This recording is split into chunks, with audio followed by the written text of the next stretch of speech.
I've been working on a problem that, you may encounter this from time to time in the field, where you have a junction box that's set in place and you need to come out of it, but there's an obstacle fairly close um, that you have to get around. You need to come over that, but there's really not a whole lot of room here to for your saddle. And typically we bend a saddle. Let me show you this.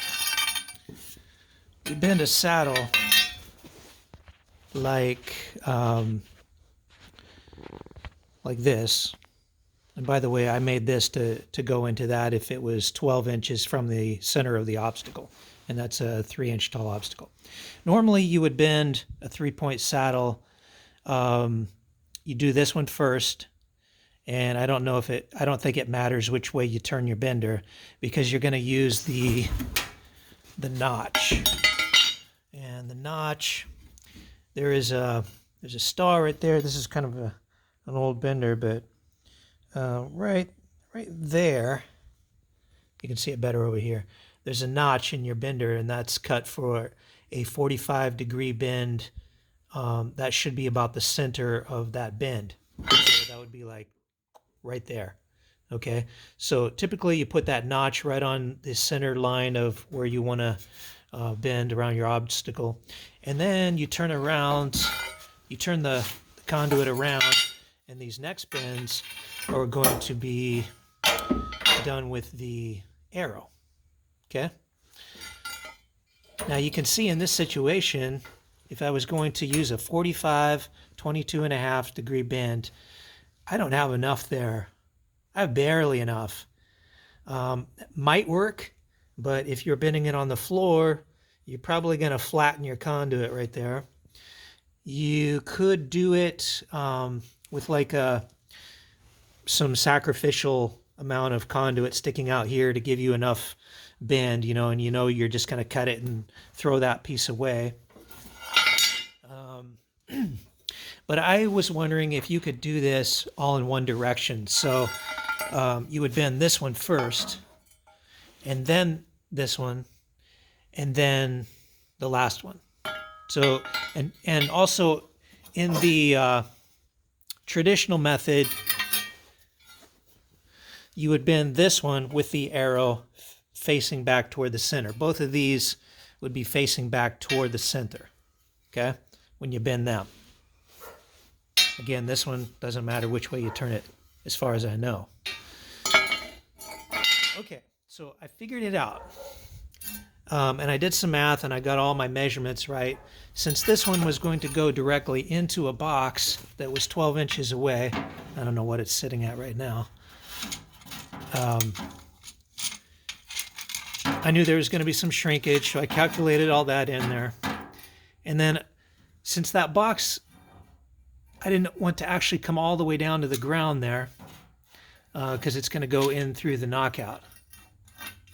Okay?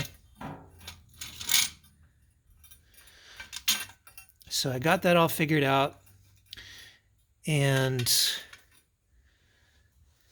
it came out pretty good. I don't know if I quite figured the exact shrinkage out correctly, because it's really close. But I think I might be a little bit long, which is better than being too short. So anyway, it makes it in there pretty close. I was fairly happy with it. And then also, I wasn't sure about this round object. If I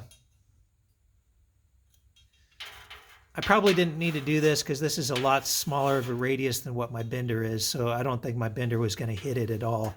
I could have made it to hit right directly on the top.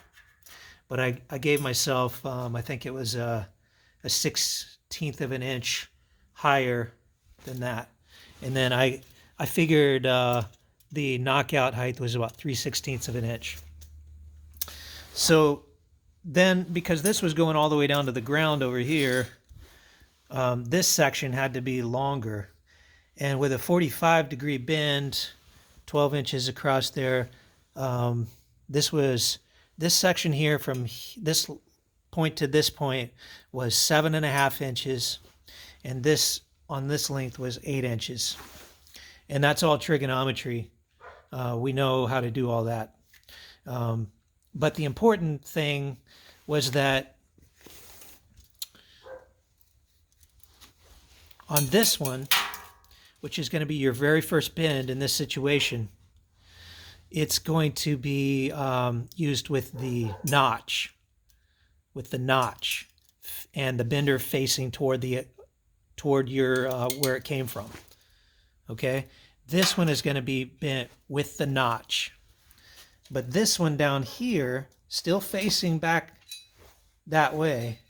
So all three of these bends are facing that way, but this one is bent with the arrow on the mark,